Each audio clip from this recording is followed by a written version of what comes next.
Welcome, fellow Toastmasters and honored guests, to the District 18 2022 International Speech Contest.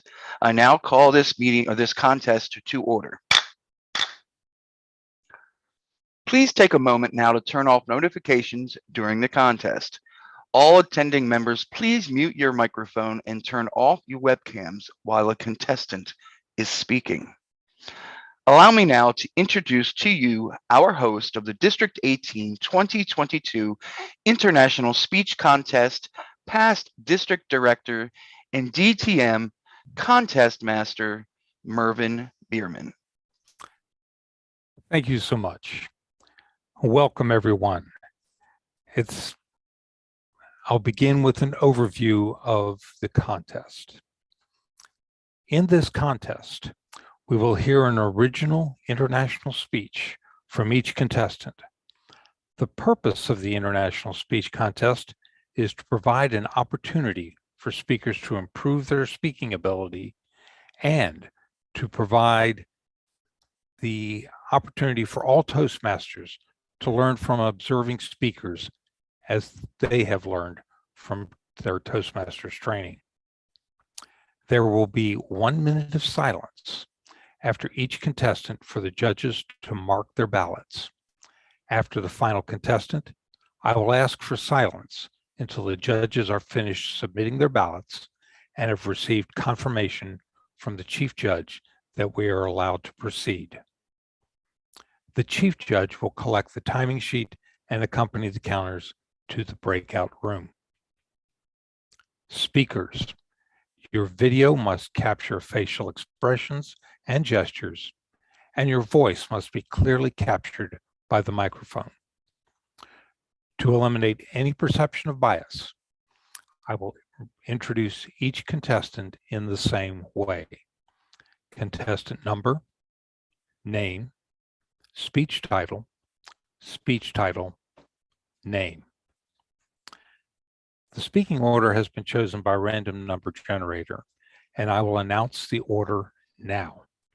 You may want to mark your program with the contestant numbers. Speaker number 1, Season Jones. Speaker number 2, Freeman Bagnell. Speaker number 3, Artica Cassini. Speaker number 4, Mansour Hasib. Speaker number 5, Jonathan Dubin. Speaker number 6, Carla Watson. Speaker number 7, Olio Samuels. Allow me to repeat the speaking order once more. Season Jones, Freeman Bagnell, Artica Cassini, Mansour Hasib, Jonathan Dubin, Carla Watson, Olio Samuels. I've confirmed that all contestants are eligible to compete. The subject for the international speech is selected by the contestant. The speaker should avoid potentially objectionable language, anecdotes, and material. The speech must be thematic in nature, with an opening, body, and a close, rather than a monologue or series of one-liners. All speeches are to be substantially original.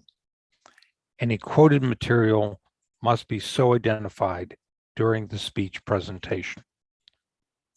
Contestants will set up any props or visual aids in the 1 minute of silence before their presentations. Upon being introduced, the contestant will proceed immediately to the speaking position as described during the contestant's briefing. Speakers, those of you who are self-recording, may do so without interference. You do not have to ask for permission. Protests based on eligibility, originality, and reference to another contestant's speech must be entered by the contestants or voting judges to either the chief judge or contest chair before the results are announced. The results will be announced on Saturday, the 30th. And once those results are announced, all decisions are final. Timer, would you please read the timing rules for the International Speech Contest? International speeches need to be from 5 to 7 minutes. A contestant will be disqualified if the speech is less than 4 minutes, 30 seconds, or more than 7 minutes, 30 seconds. A green signal will be displayed at 5 minutes and remain displayed for 1 minute. A yellow signal will be displayed at 6 minutes and remain displayed for 1 minute. A red signal will be displayed at 7 minutes and will remain on until the conclusion of the speech. Thank you. Madam Chief Judge, have all the judges, timers, and ballot counters been briefed? Mr. Contest Master, everyone involved that has been briefed. Let the contest begin. Yay. Thank you so much. All audience members must mute their mics and turn off their video during the presentations. Ladies and gentlemen, our first speaker,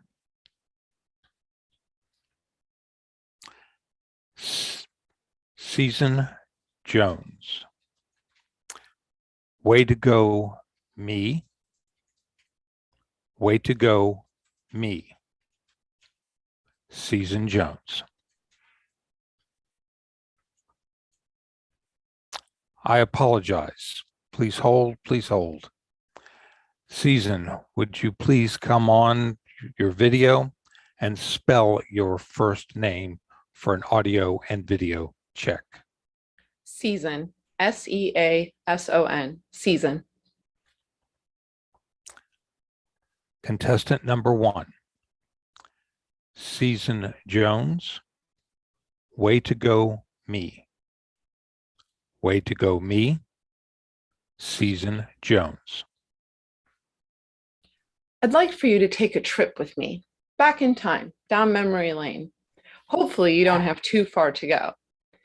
I want you to think of a time when you've witnessed somebody encouraging somebody else, praising them for a job well done. All of the Toastmasters here, it shouldn't be further back than your last Toastmaster meeting. Contest master, fellow Toastmasters, honored guests. Every summer I get together with some friends and we conduct what's called a rose ceremony. We line our children up from youngest to oldest, and they cross a flower-strewn bridge that spans a mountain stream. When they get to the other side, they're greeted by their mom with a hug and a kiss and a rose, of course, and maybe a small gift to help them on their next leg of their journey. 6 years ago, my friend's daughter was crossing the bridge for the very first time.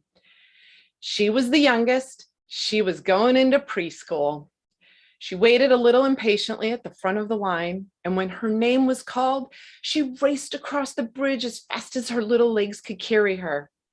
Into her mom's waiting arms, she received her hug, her kiss, her rose, and a gift bag filled with things that every preschooler needs: new crayons, scissors, glue, and a set of 10 wooden blocks. When the ceremony was concluded and the last child had crossed the bridge, the other children all went to cool off in the chilly mountain stream. But not her. Oh no, she had other plans in mind.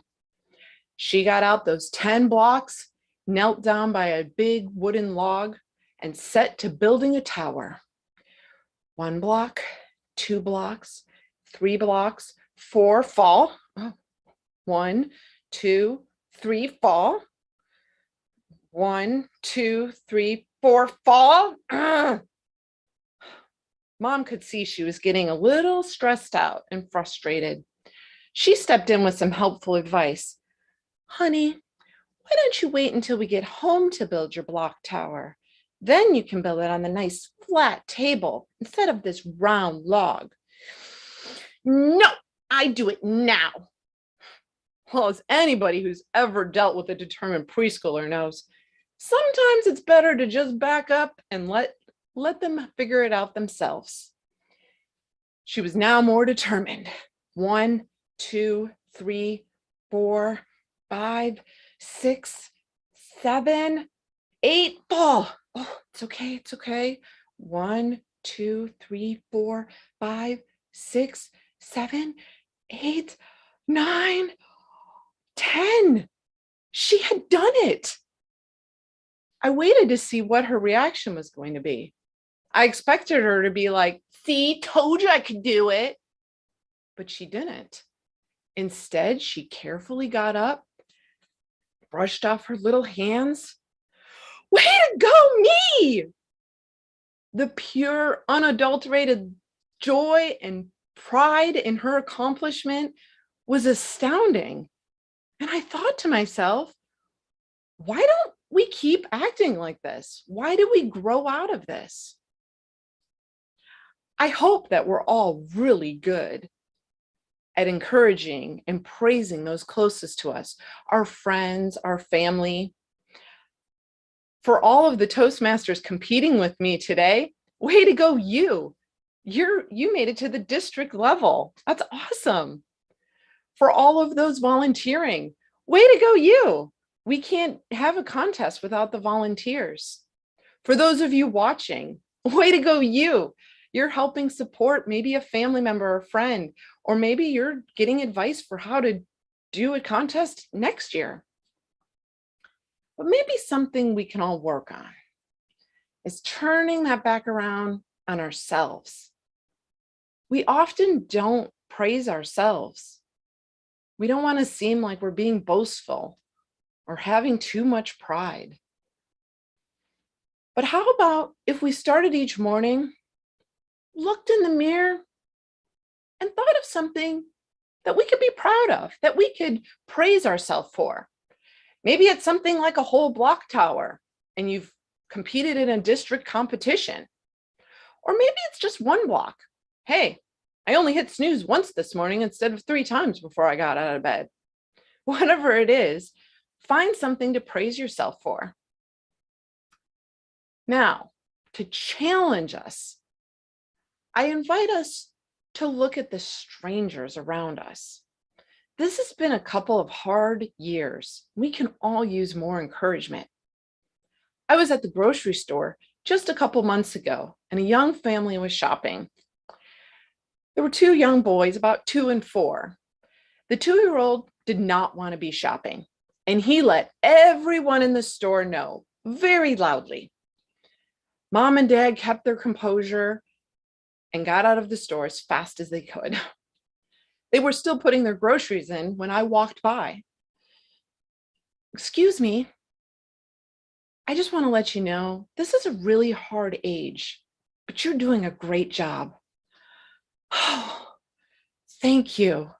It is really hard, Mom said. And he really needs a nap. I remember those days. It'll be over before you know it. But you're doing a great job. Way to go, you. So I invite all of us to look around and see ways we can encourage each other. Let's shine that light and find the small little building blocks as they get put into place, or the whole towers that are done.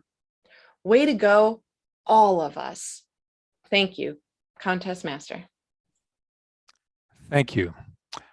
Madam Timer, may I have 1 minute of silence for the judges to mark their ballots?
Thank you.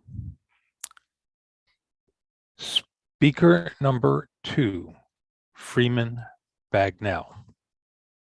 Freeman, would you turn on your video and audio and spell your first name as an audio and video check?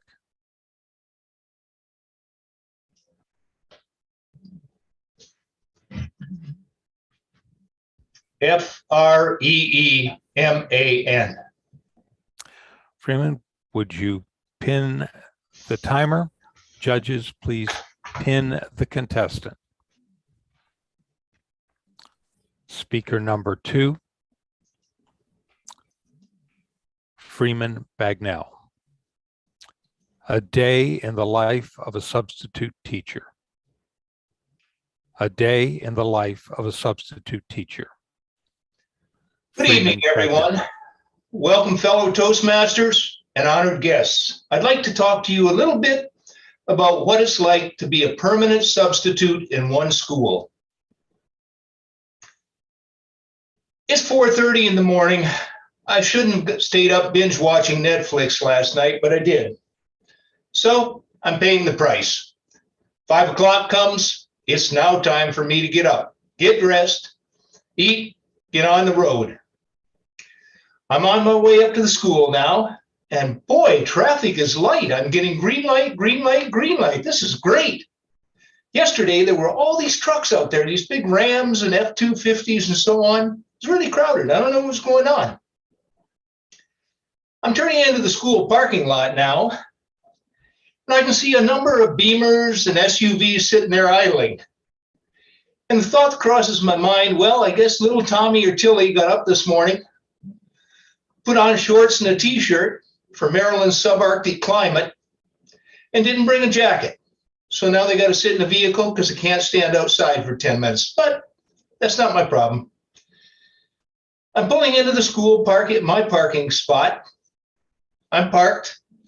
Have I got my badge? Yeah, got my badge, got my key. I'm all set. I'm walking into the school, but I look up. It's just before dawn. The sun is just starting to come up. There's flamingo pink, vivid orange, bright yellows, gorgeous reds. This is going to be a beautiful sunrise. I hope that old saw read in the morning sailor's warning doesn't hold true any more than the horrible AccuWeather forecast for this afternoon.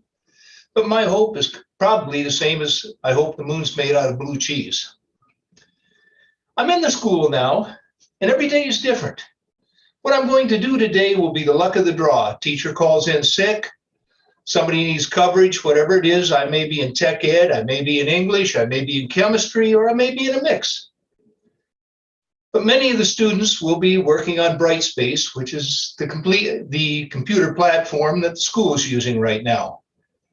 And I will say, in the main, the school kids are pretty good people. Most of them are going to make it through school. They're going to go on to be productive adults.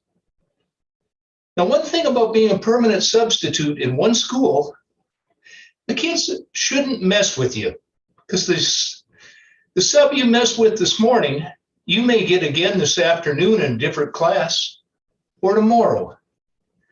So the rule we try and follow is keep the jokes clean, the pranks harmless, and make sure that we laugh with each other, not at each other. And you've got some expectations of the students. In the main, freshmen are kind of like squirrels. They're hard to herd. You ever try herding cats? Squirrels are even worse. Sophomores are finding out, oh my goodness, grades really do matter. You need to pass. The upperclassmen and the juniors and seniors harumph a little and say, we never acted that way when we were lowerclassmen, freshmen and sophomores. Of course they did. Nowadays, things have changed a little, but they change slowly. Messaging today in class is quite often done by text. You can get the message out to more people faster and destroy the evidence with a click of a button. But the old-fashioned paper message is still out there sometimes. I was doing a class a couple of years ago, and at 11:11, all of a sudden there's pandemonium in the classroom. What I hear is, woof, woof, woof, woof, whoa, whoa, whoa, whoa, whoa, woof, woof. What's the substitute to do? The only thing I could do is holler at the moon. And next thing I know, I got a room full of kids laughing. After the class, the instigator of this comes up to me. I know this is very difficult to read, but she hands me a paper note and said, "This is what started it all." She sent a note around the class that said, "Let's see what the sub does if at 11:11 we all bark like dogs." I've got to admit, I saw the humor in that. Sometimes the kids forget that we went to school. I had one student ask me, "Mr. Bagnall, what was it like before wheels?" And I said, "I don't remember before wheels, but I remember a student named Bill Cosby that I learned a little something from, because Bill was a lot like me. I had 3 sisters, so they had a pair of shoes. I didn't have any brothers, so I had no shoes. And my school was 7 miles away. It was uphill in both directions. And I had to walk with no shoes, even during the snow. Now, some of you older Toastmasters and guests may remember days like that. You might have entered into the classroom carrying a big clay scroll and a big wooden stylus so you could carve it into that. Those were the days, weren't they?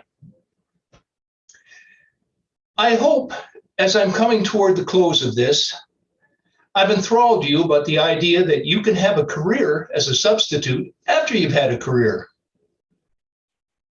Don't sit in a rocking chair.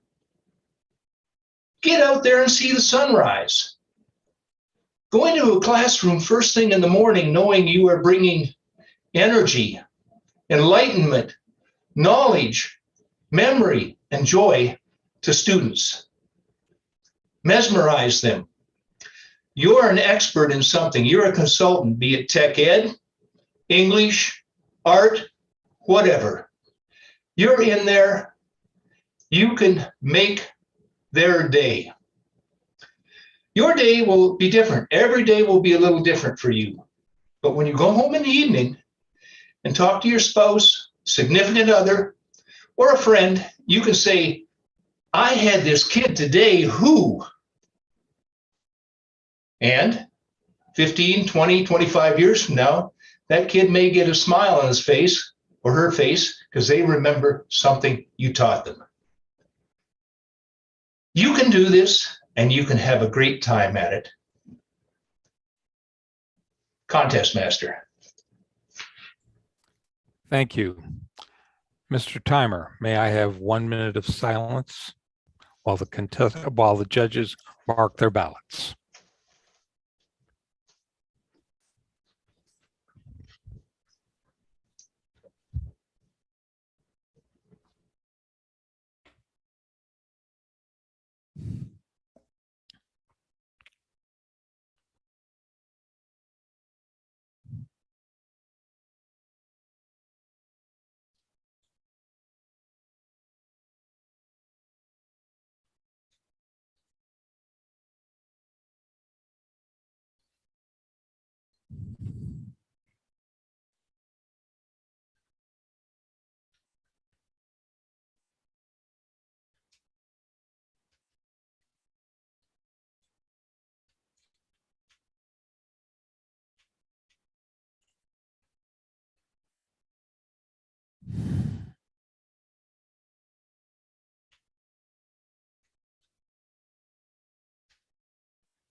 Thank you. Our third speaker, Artica Cassini. Artica, will you come on your video and spell your first name as an audio and video check? Artika. Thank you. please pin the timer. Judges, please pin the contestant. Speaker number 3. Artica Cassini. A daring spirit. A daring spirit. Artica Cassini. Kids these days, born at the dawn of the new millennium, they have already witnessed terror attacks, economic collapse, political instability, environmental calamity, death, devastation, and a revolution that has in fact been televised. Forgive them their youthful follies and flaws, for it can all feel a bit overwhelming, especially when you're a teen. But life was never intended to be easy, and change rarely is. So when confronted and gripped by forces that have reached a perilous, ominous, terrifying boil, what do any of us become?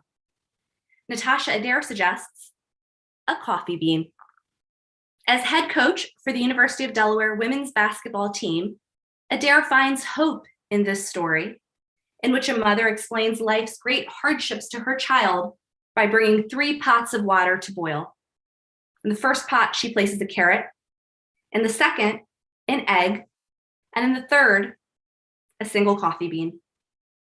Unlike the strong, firm carrot, which wilts in the water to become soft and weak, or the delicate egg, which hardens in the heat, the bean remains uniquely intact, releasing instead something from within that transforms the water around it.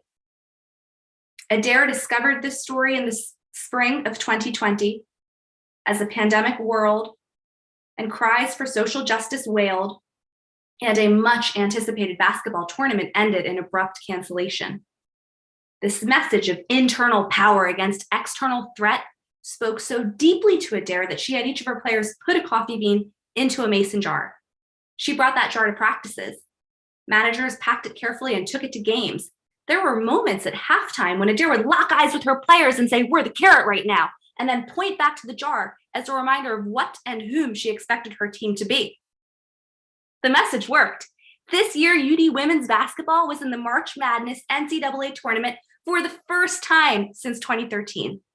And while that might feel like a fairy tale ending to a tumultuous couple of years, the story of these unstoppable young women who have found their strength, courage, conviction, and voice has only just begun. Adair beams at the mention of her players and all they have achieved.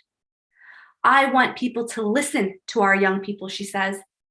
They're sometimes dismissed for having short attention spans or for being too ambitious, but they are so informed and so aware. That awareness extends beyond youth.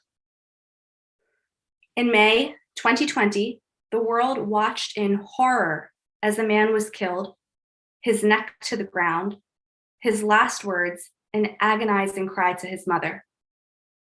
In the aftermath of George Floyd's murder, more unarmed Black Americans would continue to be killed again and again as the virus raged the earth and disproportionately ravaged communities of color. The trauma would impact us all, but Adair would fight against despair. As a mother, first and foremost, she knew, you don't have all of the answers, but you know you love the young people in front of you, so listen to them. With her players, she set up a Zoom call. "How are you feeling?" she asked, and they answered honestly: pain, hurt, anger, confusion. And then she asked, "What do you need from me?" "Direction," they said. The coach took in their words and strategized. She set up meetings with the Attorney General and the governor, with police departments and community leaders. Her players wrote letters to legislators across the state of Delaware asking to ban the use of excessive force and chokeholds like the one that killed George Floyd. And their request was signed into law, Delaware Executive Order 41, on June 25th, 2020. At the University of Delaware, players continued the conversation around racial and social justice. Some came to Adair and asked to kneel during the playing of the national anthem. The coach did not want to sway their decision, but she wanted to understand where it was coming from. And as she heard her players talk about inspiring change through action and education, an idea came to mind. In 1900, on the birthday celebration of a white man who famously united this country, Black children from a segregated school in Florida would sing a song full of the faith that the dark past has taught us.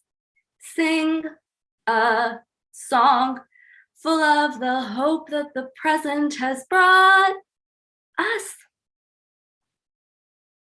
Abraham Lincoln had died 35 years before Lift Every Voice and Sing was written and first performed in his memory. Natasha Adair would share those words with her students 121 years later. A timeless and uniquely American message of freedom and its boundless optimism. The song now plays following the national anthem at all University of Delaware women's basketball games. The words take Coach Adair to another place and time. I hear it pierce through my soul, she says. For me to stand here as a Black woman and be this role model for all of my students, for the University of Delaware, for whomever. It means something, much like the coffee bean. When the world reaches a perilous, ominous, terrifying fever pitch, you can be an egg or a carrot or something wholly different. You can raise your voice in hatred and anger and frustration and scream. Or like the women of Delaware basketball, you can lift every voice and sing. Thank you. Thank you. Mr. Timer, may I have 1 minute of silence for the judges to mark their ballots?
Thank you. Speaker number 4, Mansour Hasib. Mansour, would you turn on your audio and video and spell your first name as an audio and video check? M-A-N-S-U-R, Mansour.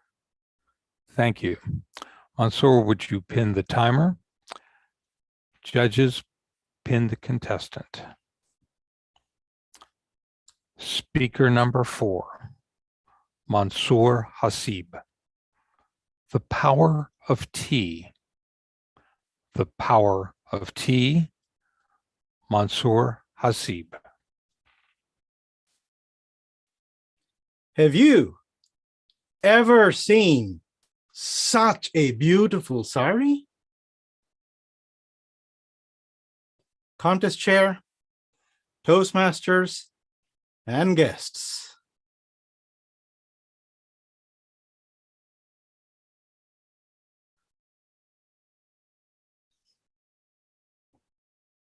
This precious sari still carries the fragrance of my mother. Though I can't see or hear her, I am cuddled by the warmth of her love. This sari takes me back to my childhood in Bangladesh, shopping for saris with Mom. At every shop, they smiled and asked, tea or cold drink? Mom chose tea, and I got an ice cold drink with a straw. With blistering heat outside, it was heaven kissing my tongue. As we drank, they unrolled dozens of saris for us to admire. I wondered why they took so much trouble to show us so many saris, and why they served tea and expensive drinks. No one asked Mom what she wanted to spend. No price on any item. Soon, Mom would fall in love with a sari, and my torture would begin. They always quoted a high price. Mom flashed a smile and gave them a lowball offer. It felt embarrassing to insult them after enjoying their hospitality. As I cringed in all shades of red, they haggled back and forth, laughing and joking, while I got a frazzled knot deep in my stomach.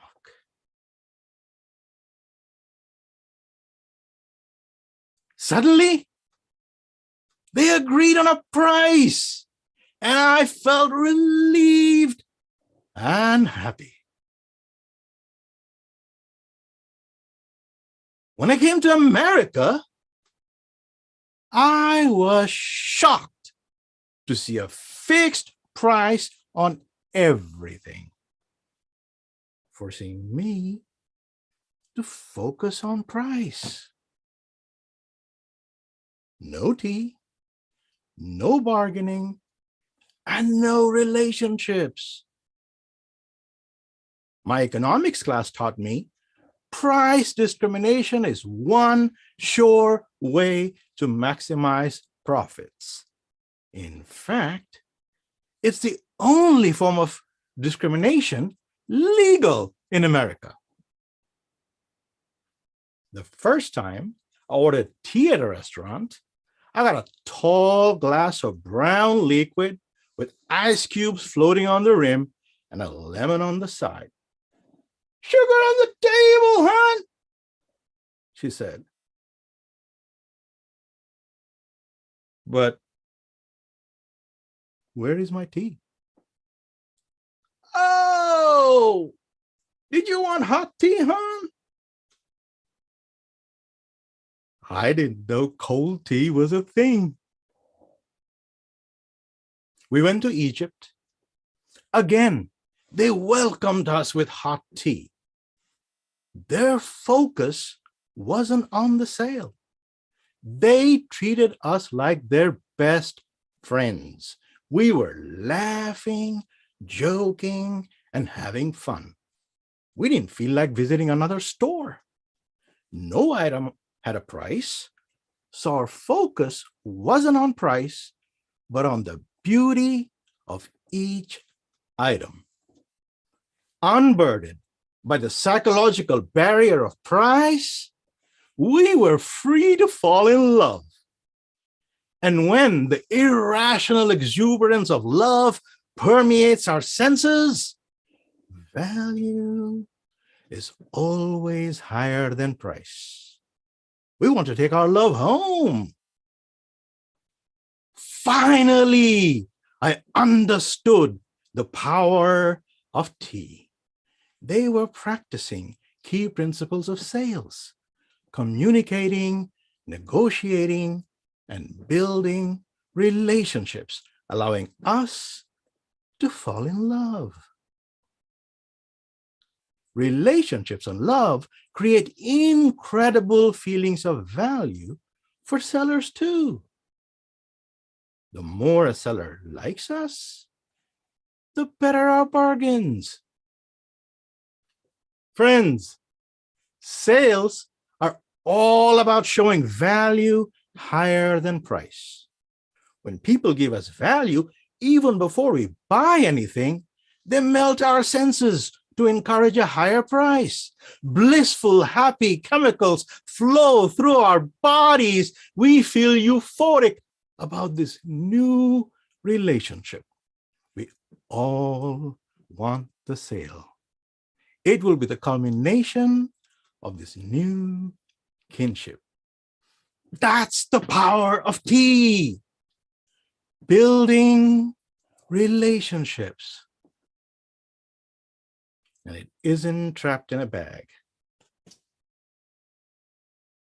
Come, join me in sprinkling the power of tea into everything we do, including Toastmasters. Let's build relationships everywhere we go. Money will come and go, but the power of tea will last a lifetime. Contest chair. Thank you. Mr. Timer, may I have a minute of silence for the judges to mark their ballots?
Thank you.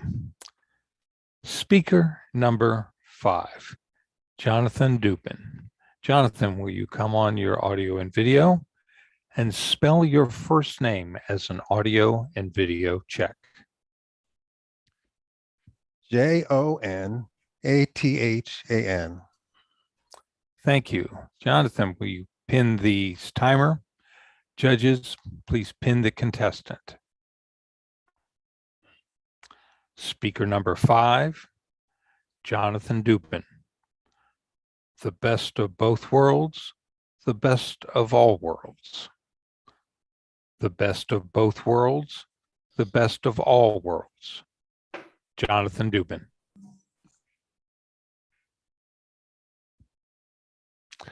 Thank you, Mr. Contest Master. Fellow Toastmasters and honored guests. The best of both worlds. The best of all worlds.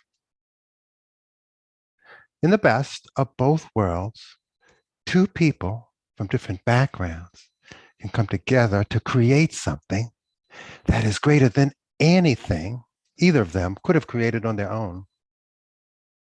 In the best of all worlds, people from different backgrounds, countries, races, and religions can come together to work cooperatively, to solve common problems, and to make the entire world a better place. When I was growing up, I never thought my life could represent the best of both worlds.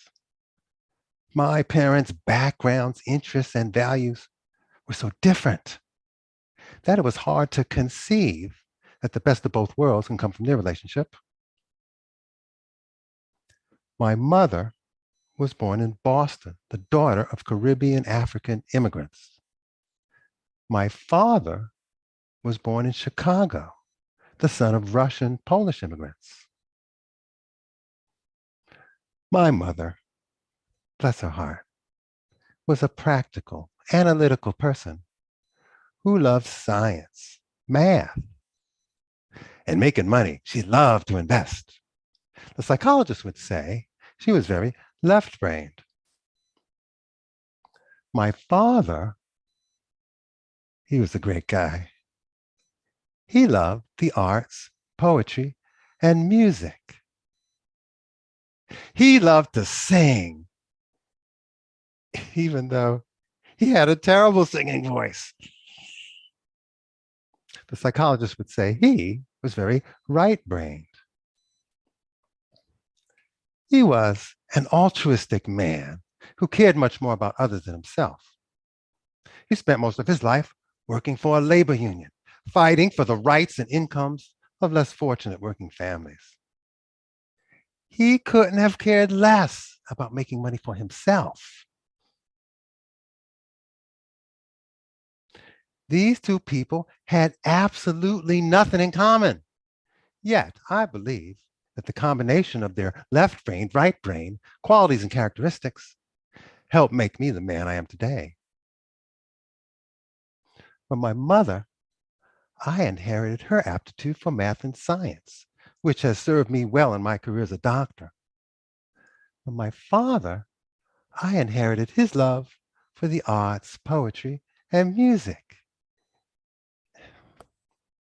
and his terrible singing voice. Believe me, you do not want to hear me sing. I am so glad this is not the American Idol contest. My dad, he instilled in me his concern for the less fortunate in our society. That quality has helped me with my bedside manner when I interact with my patients and their families. I presently work at a hospital where the patients come from the African American, Russian, and Jewish communities. With my unique background, I believe I was destined to be there. The best of both worlds. Me, the best of all worlds.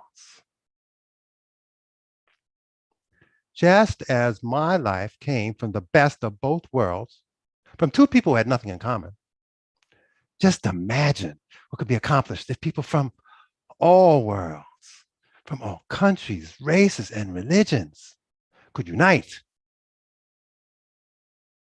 utilizing the best qualities from all of our worlds. We could work together to solve some of the greatest problems of our time. Maybe even this COVID-19 crap. Wouldn't that be great? Haven't we all had enough of COVID? I know I have. I'm talking about a real United Nations, free from hatred, jealousy, and suspicion. That's the world that I imagine for my children and your children. The best of both worlds.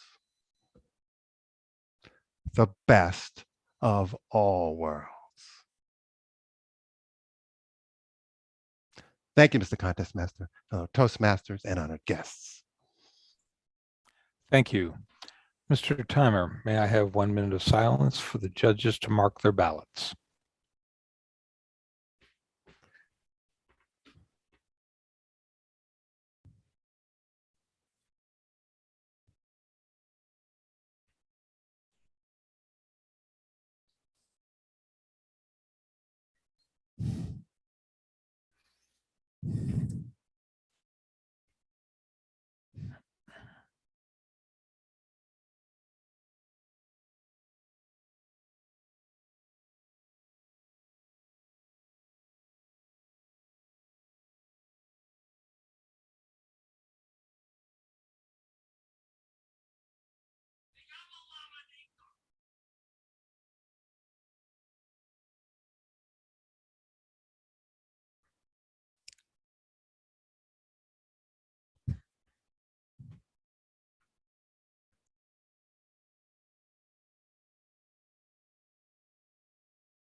Thank you. Speaker number 3, Carla Watson. Carla, will you come on your audio and video and spell your first name as an audio and video check? C-A-R-L-A. Thank you. Carla, would you pin the timer? Judges, please pin the contestant.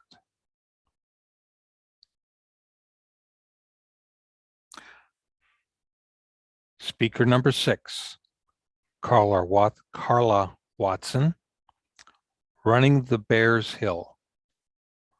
Running the Bears Hill, Carla Watson. You can't see me. That's what my daughter would play when she was a toddler. I could see her. She couldn't see me, but I would support without judgment. It's just like my relationship with my friend Mary. I've known Mary for 5 years. We first met at church when her husband walked over to me and asked, "Would you be my wife's friend?" After that day, we hit it off like popcorn and butter. But there was the one day we almost allowed fear to cost us our friendship. I can't begin to understand things about Mary's life as she couldn't understand mine. We're different. We're not of the same culture or nationality, and I'm 11 years older than her.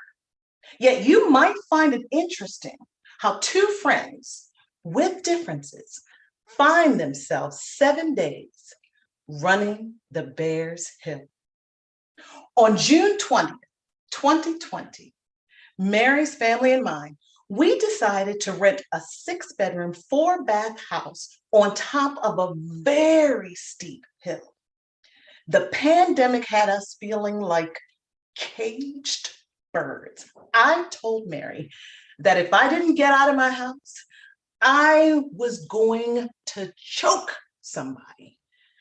And Mary looked at me and said, "We need mountain air." I welcome the idea. It wouldn't be my first choice. However, I realized I could use this opportunity to work on my latest adventure, which was running. I was starting to feel this marathon in the near future. Mary and I run every morning. I'm beginning to feel like I can run my race, keep my pace.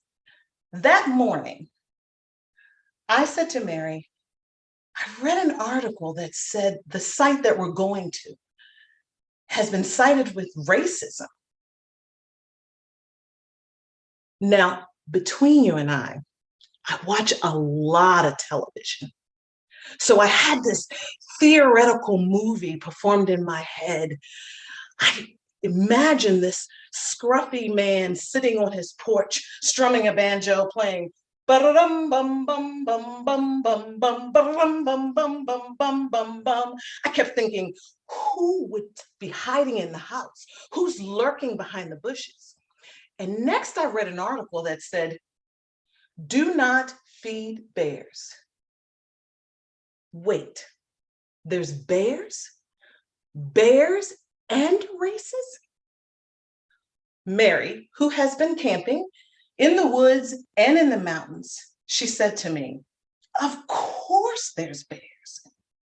And we're not going to allow any hatred to deter us from our vacation. And we probably won't see a bear." Well, that morning, Mary and I and our spouses left before the rest of our family, and we started on our way. And as we were driving, we saw an image that didn't make me as angry as it filled my heart with tremendous sorrow and unveiled this unmitigated truth that fear discourages everyone. Hanging from a grand oak tree in front of this quaint little house was a figurine of a Black man with a noose around his neck. This quaint house disguised and innocent, displayed hatred, fear. When we started on our way, and 15 minutes later, we arrive at our destination. We're at the hill, and I look at the top of the hill, and there's the house. But right in front of us was a bear. Now, in my mind, he was a gigantic bear. He looked like he was hungry for humans. He was going to get Yogi and Boo Boo in that picnic basket because they're probably hungry for humans, and they were going to kill us all.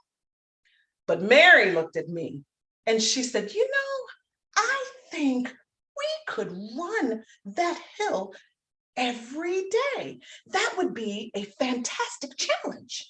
But that was not my challenge. My challenge was this woman who lived 20 minutes from the city just saw a bear where I'm supposed to start the race. And 15 miles out was a figurine of a Black man to incite fear. I'm not running that hill. Well, Mary didn't understand that. She said, I don't get running from hatred or a bear who's paid you no attention. I realized I had to make sure that she understood it from running.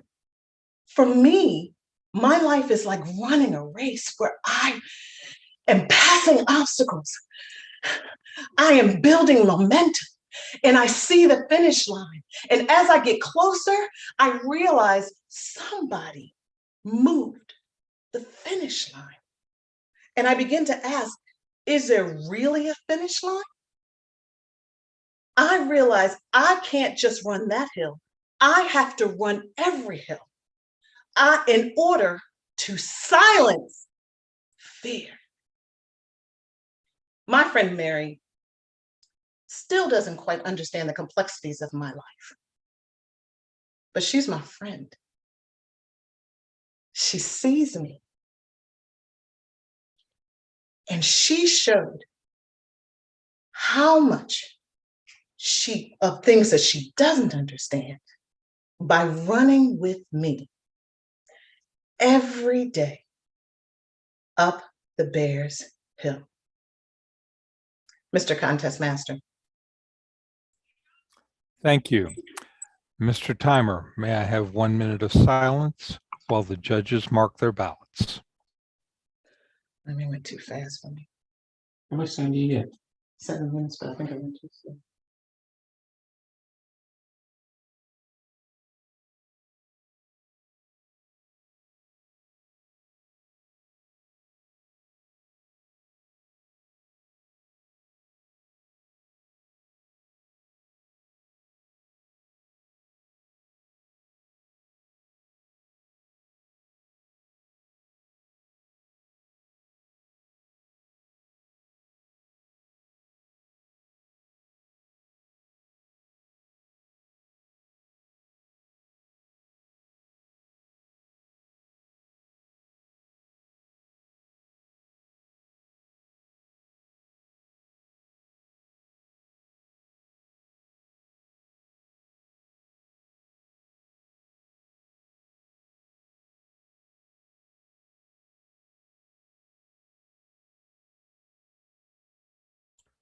Thank you.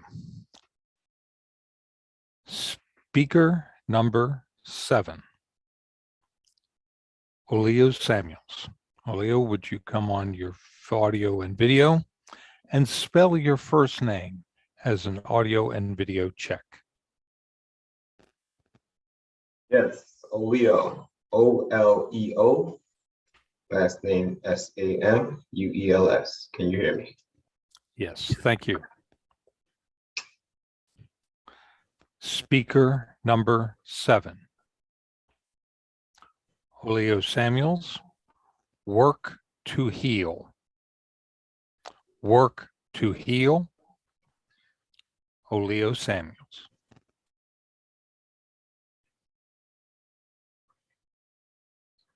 Ladies and gentlemen, contest chair, contest master, I have a couple thoughts that I want you to ponder on. The first is what will be different because you existed. The second is What does work to heal mean to you? See, a lot of times we may be feel like we're doing the right things, but if we have the wrong mindset, we may not get the results that we want. And on the other side, when we have the right mindset, then we can do small things, but get an abundance of the results that we desire. See, healing is very important. Healing unlocks the door through obstacles so that you can amplify your impact with the value that you create. Healing does not happen by chance, it happens by change. I remember a time when I really, really needed healing. And that's why I'm going to give you 5 keys to unlock the doors to healing today. In 2014, it was spring, it was a wonderful day. I'm like, yes, this is it. It was the day right before graduation. It felt like the best day ever because I'm like, yes, finally, 8 years in college to get this dual major. And I'm like, it's finally about to happen. I'm about to graduate. And listen, I'm Jamaican. So I have family flying in to see me from Jamaica, driving from Connecticut, people driving from New York to see me in Baltimore. I'm like, one more day. This is it. I've been waiting for this. I also had a job lined up and it was for 6 figures. And my student loan debt, it was for 6 figures. So I'm like, I need this job. This is it. But then I was faced with tragedy, an ultimatum. There was an issue in the registrar's office and they said, hey, we messed up, but this is what we're going to tell you. You can either graduate now and then come back to school 6 months later, or you can just wait until we fix this issue. And then in 6 months, you can take 1 degree, or in 6 months, you could just graduate then. And I said, no, I need it now. I need this job. I need this stuff that's going on. See, what they didn't know is I had some other issues going on in my life. I was in a 7-year relationship and that had just ended. But on top of that, my heart was hurt because I just faced a lot of deaths and financially I was trying to pay for funerals. See, I lost my grandmother, my grandfather, 2 uncles and aunt, and my cousin, and she was only 34 years old, killed by an ex on Valentine's Day. I was like, no, I need to get this done now. I gotta graduate. I have people that's dependent on me. And in a cascade of events, after not being able to get my way, I ended up harming myself, passed out for 2 days, didn't graduate. And that's why I'm talking to you about healing. I almost died that night. I lost a lot of blood and I felt like this was my second chance. See, Webster's defines healing as to bring to an end, to make whole, or to free from evil. And that leads me to the first key, which is awareness. Awareness emphasizes on how you're showing up, whether you're responsible or if you're irresponsible. Awareness is also saying, hey, what's the cause for me not being as productive as I can be? Oftentimes, false narratives, limiting beliefs, ignorance, and pain are the causes that we need healing. The second key, the second key, that key is called acceptance. See, with acceptance, this is where we have to say, listen, I can't change the past, but not to fear the future. Acceptance means you have to sit with the facts and say the facts are the facts. But see, the facts don't matter. Your story behind the facts are what matter. That leads me to the third key. See, this is when I started reflecting. See, the third key is called wisdom. See, with this key, when you start reflecting, that's when you say, I'm no longer going to go through things. I'm going to grow through things. With this key, you say, I'm no longer going to repeat these cycles, different actions or situations that I might place myself to continually need to elicit that response for healing. No. See, Einstein says that's the definition of insanity, to do the same thing over and over and expect different results. So instead of going through cycles, now with wisdom, you learn how to start going with rhythm.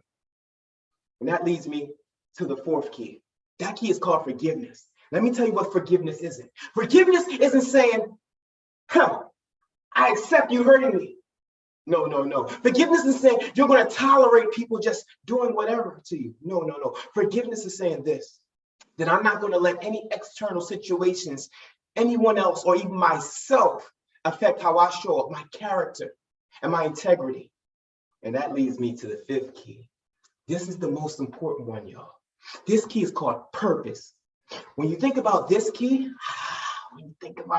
right here, well, purpose, this is when you look inside yourself to see what your gifting is. Gift means an inherent capacity to perform a function that serves others. So when you realize what your gift is, you know what your purpose is, your desires, and that's how you can be whole and have fulfillment. When I started to learn my purpose, I started to reflect. And I said, in school, I wasn't looking with the value that I have in myself now. See, I realized that my purpose was to empower people to empower themselves. And so now, when I realized my worth, that's when I said, you know what? I was thinking too small. Now I'm able to create businesses that provide generational wealth instead of me just working to pay debt.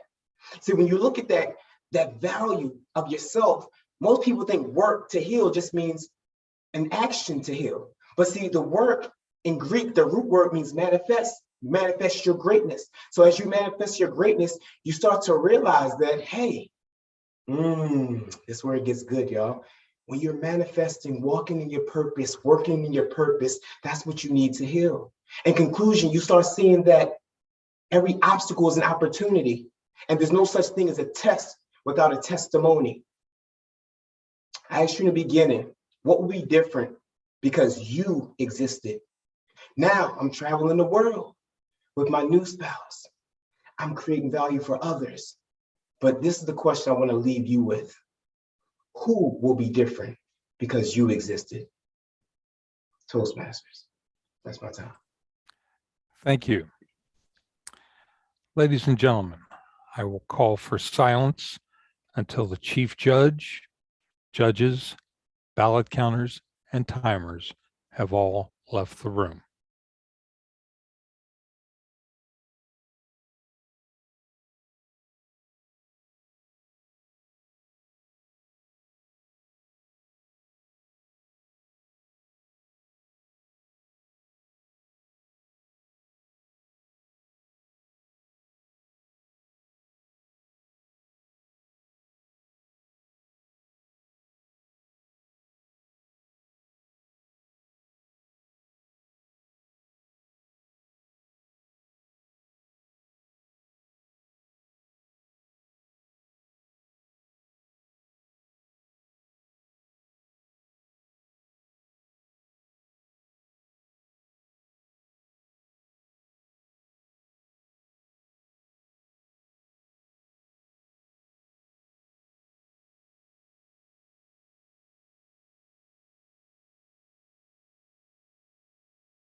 Ballot counter number 3, please move to the judges breakout room.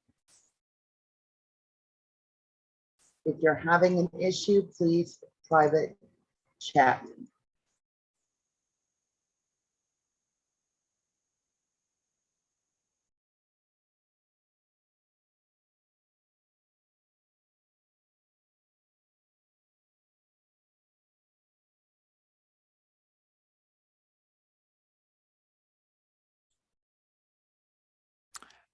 Thank you, Madam Chair. Ladies and gentlemen, feel free to come on your video and help me celebrate some of the finest speakers in District 18. Yay! Just thank you all. And you thought you had a difficult time so far. Now comes the hard part, the contestant interviews. And I have been given leave to do this just like a table topics. Don't you hate that idea? We're going to learn a little bit more about each of you. Susan Jones, would you be kind enough to come on? I'm here. There you are. Would you share with us how long you've been with Toastmasters and what club you're representing this evening? I have been with Toastmasters, I believe I'm finishing up my 4th year, and I'm part of Wild and Wonderful Toastmasters out of Charlestown, West Virginia. Yay! And I read here that your interest is in conversing. What a wonderful thing that you discovered Toastmasters. What do you define as conversing? Well, for me, conversing is the interaction between 2 or more people where you get to know each other just a little bit better. And there's a equal amount of listening and talking going on. Although sometimes, you know, somebody may be going through something a little strenuous, and so they might do a heavier share of talking. And I will say that on occasion, I converse with myself too. If nobody else is around and I need to get something out, I got to do what I got to do. Fair enough. Can't argue with that. Freeman Bagnell. How long have you been with Toastmasters and which club are you representing? I've been with Toastmasters of Severna Park for 11 years, but today I'm representing Hydrosonics, which is a club that has about a 55-year history. I've been a member for, I think, 4 years. Bagnell, we've known each other for a while, and I know something about you that I would like to share with everyone on this call. Uh-oh. You are a rock hound. Yep. In fact, you're a pretty good one, as I'm given to understand, or at least that's what you told me.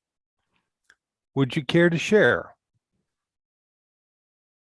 Certainly. I got to know a certain professor when I was in, I think, 7th or 8th grade. My dad signed up for an earth science course. I went with him when he signed up. The professor handed me a book and said, "You're going to audit the course." Hey, okay, I'll do this. That professor became my mentor when I got to college. He was the head of the geology department. I started out as a geology major. Really enjoyed it, but I found out I didn't have the chemistry and physics skills that you need to be really good at that. But I did have good, I don't know what you call it, numeric skills, whatever. So I switched to business, and that was a good decision. But that professor stayed with me, even though I'd changed fields. He asked me to become his lab helper my senior year. And he suffered greatly from rheumatoid arthritis. There came a day when he walked in and said, "You're going to have to teach the class. Just give them metamorphic, sedimentary, and igneous, explain them all, and we'll be fine." So for the rest of that semester, I picked up his classes.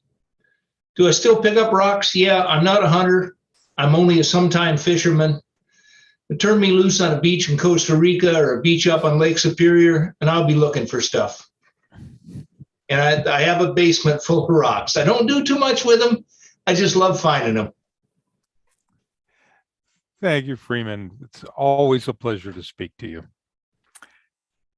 Artica Cassini, how long have you been with Toastmasters and what club are you representing this evening? Thank you, Contest Master. I have been a Toastmaster for 2 years now, and I'm with the Brandywine Toastmasters in Wilmington, Delaware. Wonderful. I What drew me to your profile is your quotation from, of all the people you could have chosen to quote, some of the finest speakers in all of mankind's history, you picked Sir Elton John. I did indeed. You should never take more than you give. Would you care to share more about that? Sure. I never really cared much for The Circle of Life as a kid when The Lion King was like the Disney movie of my youth. And I always gravitated to Can You Feel the Love Tonight, which I always thought as a child was the better of the two songs. As an adult now, having lived through my first pandemic, the words just resonate so much with me. I remember early in spring 2020, hearing the song. It was in a very interesting moment of my own personal life where I was debating moving cross country for a job. And every time Elton John would say, "It's a leap of faith," I thought, this is it. This is a leap of faith. But the real line that I love is at the beginning where he says, "All are agreed as we join the stampede that you should never take more than you give." And I just think that's such wise words for how to be. Life is nothing but a give and take. And I think we are often in the mindset of take. And it's just a reminder of how important service is to, our purpose, to what the last speaker was talking about. I think service is really important. And I just really love all the words in that song, but especially that one. Thank you so much. Very insightful. Mansoor Hasib, would you could you tell us how long you've been with Toastmasters and which club you're representing this evening? Sure. I started with Toastmasters before the internet era in 1991. I was there from 1991 to 1994. And then because there was no internet, I lost touch. And then one day I saw Ramona Smith's winning video and I was blown away. I said, wow, Toastmasters has come a long way. And I was inspired to rejoin in 2019 because I said, I gotta up my game because speaking has certainly changed between that time and now. So in 2019, I joined Toast of Severna Park, and that's the club I'm representing. And I have certainly enjoyed and learned a lot since that time. Yes, indeed. In fact, you and I have shared the lectern on occasion. Yes. And I have to call you out. I truly do. Okay. Of all the quotations, of all of the marvelous writers that you could have chosen, some of the most eloquent humans on the entire planet, you chose to quote Dr. Hasib. You're quoting yourself. You do not need to be perfect. You need to perfect your uniqueness. Actually, I love that quote, but would you care to expand just a little? Certainly. One of my problems has been that I look at people and everybody is always cutting themselves short because they're trying to, number one, achieve perfection.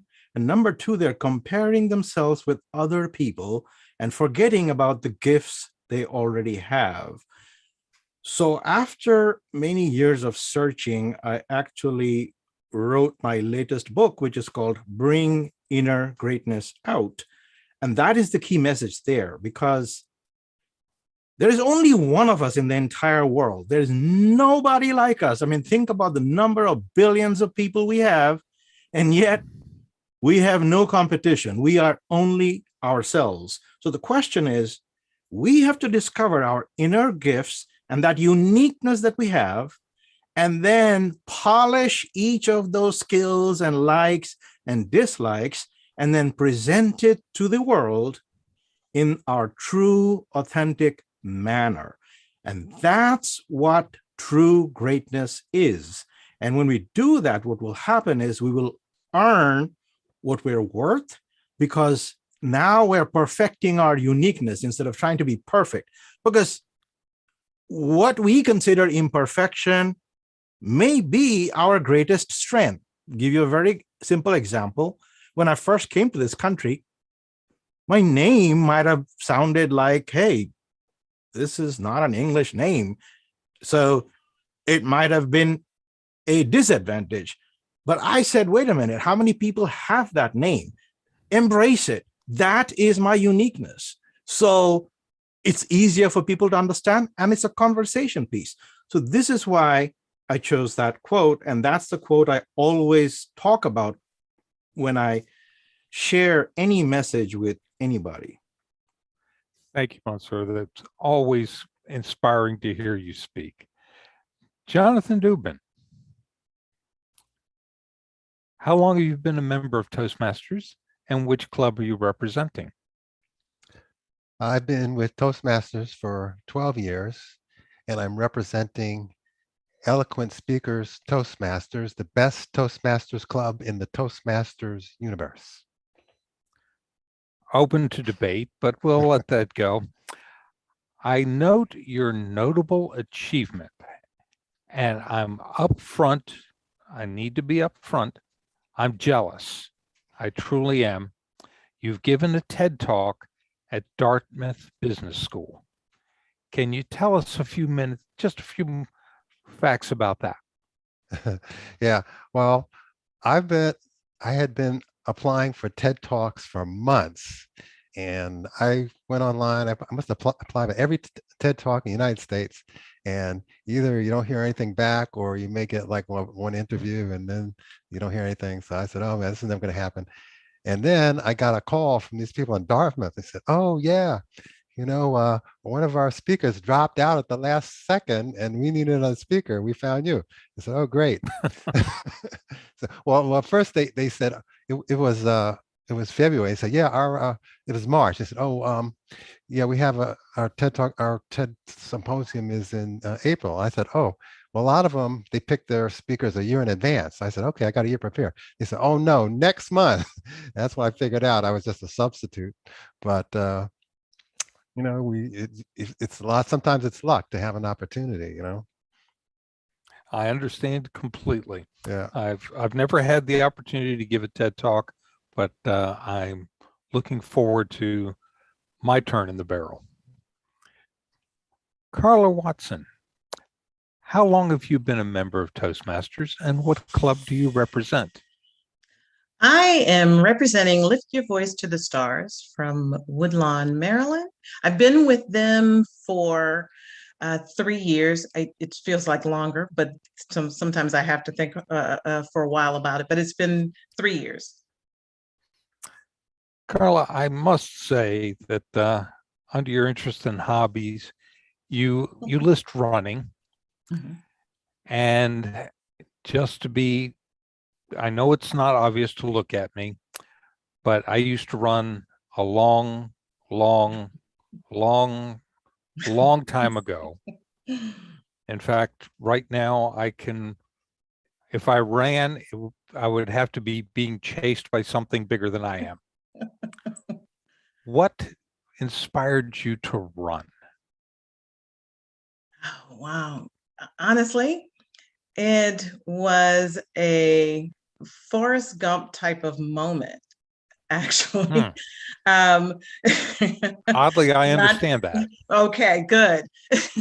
I had, and more recently, I had a death of a very close friend of mine, and she was very close. And so I didn't get caught up into other triggers or other addictions. I just wanted to run. And literally that's what it is. And I enjoyed it. So I do, even like, what I was talking about in my speech, I found a friend who didn't mind doing it with me. And so I really enjoy doing it. So I do it quite often. Every morning, but in fact. Thank you. I admire your tenacity. I didn't say fast. I do run. One foot after the other. Yes, I understand absolutely. completely. Holia Samuels, how long have you been with Toastmasters and what club do you represent? I've been a member for 3 years and I represent the Morgan State University Toastmasters Club. Yay, Morgan State. I've had some professional interactions with Morgan State. I read through your interests, and to be perfectly blunt, you're all over the map. You have a plethora of interests and hobbies, and I have to admire that. But I'm focusing in on sports. Again, you can't tell it from looking at me, but I used to play a little baseball and play a little golf and play a lot of other things. What sport do you focus on? It would definitely, let's see, I would say bike riding the most. Yeah. And you find fulfillment, I hope, in that. Absolutely. Marvelous. Thank you so much. And thank you all of our speakers this evening. I will now turn the virtual lectern over to our contest chair, Kathleen Davis.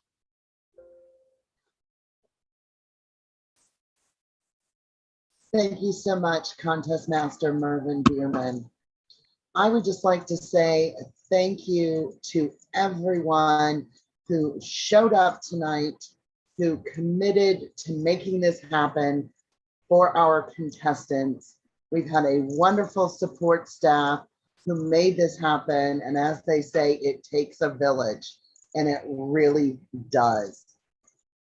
Thank you to our chief judge, Kathy Hebler, for getting all of the participants and excuse me, all of the participants and volunteers to help out. And a special shout out to Oscar for our support in ballot counting. You have made this process seamless, and we appreciate you and thank you for bringing your intelligence to this team. It has really made a huge difference. I would like to remind everyone that we will not be announcing the winners this evening. The winners will be announced on Saturday, April the 30th at our spring conference. Hopefully, most of you will be joining us and be a part of that. We will be announcing the results later that evening again for those who are not able to make it. I would now like to turn over the virtual lectern to our district director and sergeant at arms this evening, Mr. Benjamin Christ. Thank you, Kathleen.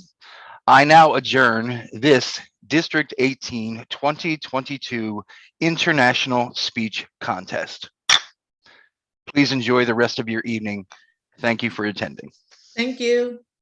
Thank you, everybody who helped. Thank you, thank you, thank you.